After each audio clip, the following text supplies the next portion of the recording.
Bien le bonsoir les Blaugrana, j'espère que tout va bien de votre côté. On se retrouve donc pour cette nouvelle vidéo actualité sur le FC Barcelone. Exceptionnellement, celle-ci se passera sans caméra cette fois-ci. On va faire ça plutôt en affichant directement les articles. Et comme d'habitude, vous aurez ma voix en voix off pour vous expliquer la situation. Et comme d'habitude aussi, donner mon avis par-dessus tout. Sans plus tarder, on va se plonger dans l'actualité du jour et commencer par une excellente nouvelle. Ça concerne Gavinho, la jeune pépite du FC Barcelone qui se rétablit plus vite que prévu d'après Sport. La blessure de Gavi se passe mieux que prévu. Apparemment, le staff médical a été bluffé par la progression de la blessure de Gavi qui se rétablit plus vite que prévu. On nous précise même que le joueur pourrait être en forme d'ici juin. Avant de fermer cette parenthèse sur les blessés, on va parler d'un deuxième blessé. Ça concerne Ter Stegen qui lui aussi, sa convalescence se passerait plutôt bien. Selon Alex, Ter Stegen est en avance de 2 semaines sur son retour. Il devrait revenir fin janvier ou début février, en espérant que c'est vrai, étant donné qu'on est tous au courant qu'on a un staff médical. Voilà quoi, je pense qu'il n'y a pas besoin d'ouvrir les parenthèses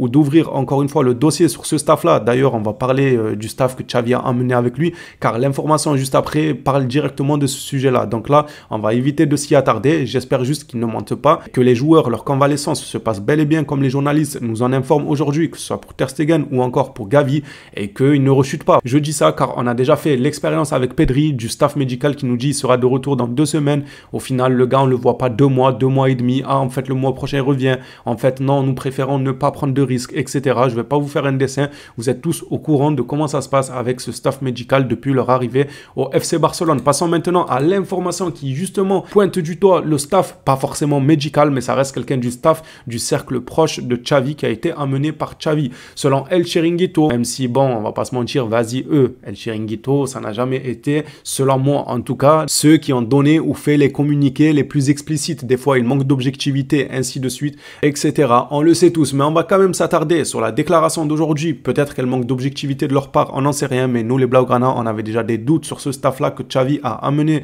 avec lui. On avait des doutes dus à leur expérience et leurs compétences. El Chiringuito a sorti aujourd'hui comme quoi au sein du club, on pense que le frère de Xavi, Oscar, l'assistant de Xavi, n'a aucun niveau de formation qui le qualifie pour être au Barça. Mais ça fait des mois que nous, on s'inquiète de l'entourage de Xavi. Déjà lui-même, il montre beaucoup de stress aux abords du terrain, à râler pour un oui, pour un non, à râler pour une touche, à prendre que des cartons jaunes. Le mec, il a pris plus de cartons jaunes qu'un défenseur central. Je sais pas si on s'en rend compte. Un défenseur central qui est censé aller au duel, qui est censé tacler, qui est censé monter dans les airs en duel, avec tout ce que doit faire un défenseur central, par exemple comme Christensen, eh bien, il a moins de cartons jaunes qu'un Xavi qui est lui, je rappelle, est coach et est censé donner de la confiance aux joueurs. Au lieu de ça, il les fait paniquer dès la 2e minute à crier pour une touche, comme si le match allait se jouer sur une touche à la 2e minute. Xavi dégage beaucoup trop de stress pour ses joueurs, ça je l'ai déjà dit. Mais bref, on n'est pas là pour parler du cas de Xavi aujourd'hui, c'est plutôt son staff. On avait des doutes aussi quant à leur expérience et leur efficacité. Aujourd'hui, El Chiringuito pointe du doigt Oscar, le frère de Xavi, qui n'aurait aucun niveau de formation qui le qualifie pour être au Barça.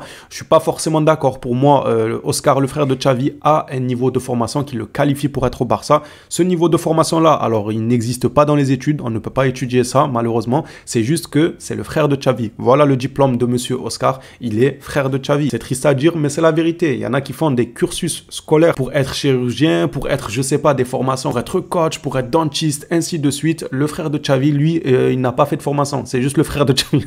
Voilà, quand lui dit présentez-nous votre diplôme et votre expérience, où est-ce que vous avez exercé? Eh bien, le frère de Xavi, il sort tout simplement son carnet de famille avec Xavi Hernandez comme frère dans la famille. Voilà, ça suffit pour rentrer au FC Barcelone et faire ami-ami. Désolé de voir les choses comme ça, mais après, c'est pas un secret que le piston, ça existe bel et bien. Et c'est à se demander si au Barça, justement, il n'y a pas ce piston-là qui est en train de régner quand on voit ce staff médical qui est soupçonné par beaucoup de mal faire le travail. Bref. Parenthèse fermée, on va passer maintenant en revue le côté mercato, les départs ainsi que les arrivées, même si aujourd'hui on n'a pas forcément d'informations sur les arrivées. On nous dit que le Barça pourrait paraffer une entente dans les prochains jours pour pouvoir justement aller chercher un joueur durant cette période de mercato hivernal. Pour l'instant, rien d'avancé. On va plutôt parler des probables départs. Sport nous rapporte que le Barça envisage bel et bien de vendre un joueur offensif en raison des difficultés financières, mais il semble que ce ne sera pas Rafinha. Mais Seigneur Dieu, ça va être qui? Mais bien sûr sûr que ça doit être Rafinha. Si c'est pas Rafinha, j'espère que c'est Lewandowski. Sinon, c'est critique s'il vise quelqu'un d'autre parce que Rafinha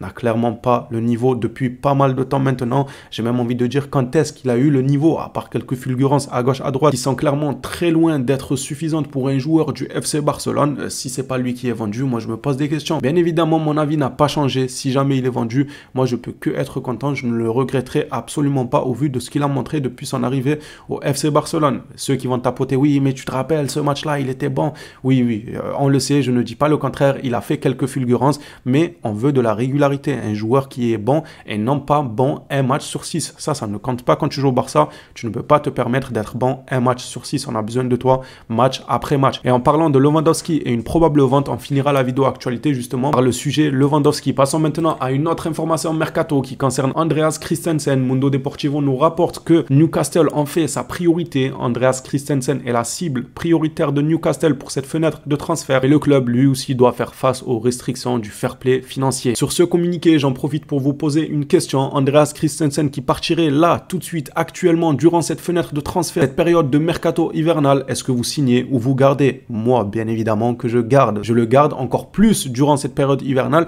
encore plus en voyant le niveau de nos joueurs, les blessures qui s'accumulent souvent, les rechutes des joueurs que ce soit en défense centrale ou ailleurs. Moi, je garderai Christensen pour ce mercato hivernal et même pour la suite. Moi, je suis pour qu'on le garde. Maintenant, pour moi, le mercato hivernal, c'est encore plus urgent qu'on le garde. Après, pour le reste, à voir selon les propositions, selon ce que le coach compte faire et selon la progression des joueurs. Et on va finir cette vidéo actualité les phénomènes sur le cas Lewandowski, toujours avec Sport. Lewandowski est un dossier que personne n'ose ouvrir. Eh bien, on est sur la bonne chaîne pour l'ouvrir, je pense, parce que nous, on est cru. On n'hésite pas à rentrer dans le tas. On en a rien à foutre qui s'appelle Lewandowski, qu'il a accompli une énorme carrière, que ce soit du côté de Dortmund où il nous a fait rêver, notamment face à un certain match, face au Merengue. Personnellement, ce match-là, Dortmund-Real, il m'avait fait énormément plaisir. Et son passage au Bayern, il parle pour lui. Il a quasiment tout accompli, mais ça ne va pas nous empêcher d'ouvrir le dossier Lewandowski. Voilà, soyons clairs dès le début. Robert a non seulement perdu sa capacité à marquer des buts, mais il a également vu sa précision, son agilité dans les dribbles, sa réactivité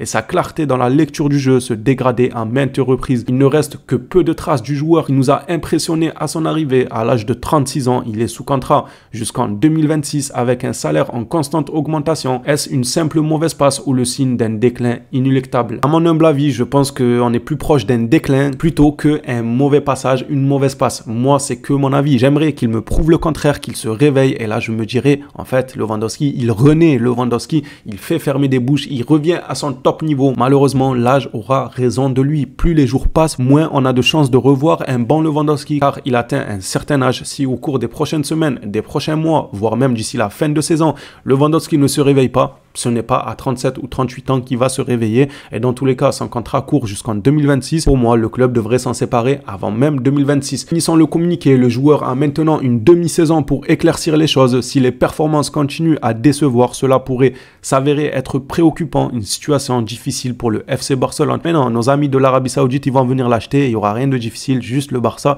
doit se faire à l'idée qu'il faut le laisser partir. Qu'au fil du temps, je ne vois pas pourquoi il redeviendrait à son top niveau. Comme je l'ai dit, moi je vois les choses telles qu'elles sont. Plus les jours passent, moins on a de chances de revoir un grand Lewandowski et j'espère me tromper, j'espère grandement me tromper. En tout cas, je suis d'accord avec ce communiqué, je lui laisse d'ici jusqu'à la fin de la saison pour nous montrer est-ce qu'il est capable de renaître ou bien il reste sur sa saison qui est loin d'être au top. À voir, vous savez déjà, on suivra ça au près. En tout cas, j'ai kiffé faire cette vidéo actualité. Dites-moi vous ce que vous en avez pensé. On s'attrape à la prochaine vidéo sur le FC Barcelone. J'attends aussi votre avis sur le dossier Lewandowski, c'est très important. Car je sais que sur ma chaîne, j'ai pas mal de fans de Lewandowski, mais s'il vous plaît, on essaye d'être un maximum objectif. Être fan d'un joueur ne veut pas dire cacher tous ses défauts et mettre en avant que ce qu'il a apporté de bon, parce que oui, il a apporté quelque chose de bon, mais ces derniers temps, c'est pas forcément le cas. On essaye d'être objectif, de donner son avis sur le dossier. Je le lirai avec plaisir. On s'attrape, comme je le disais, à une prochaine vidéo sur le Barça. D'ici là, prenez soin de vous les phénomènes.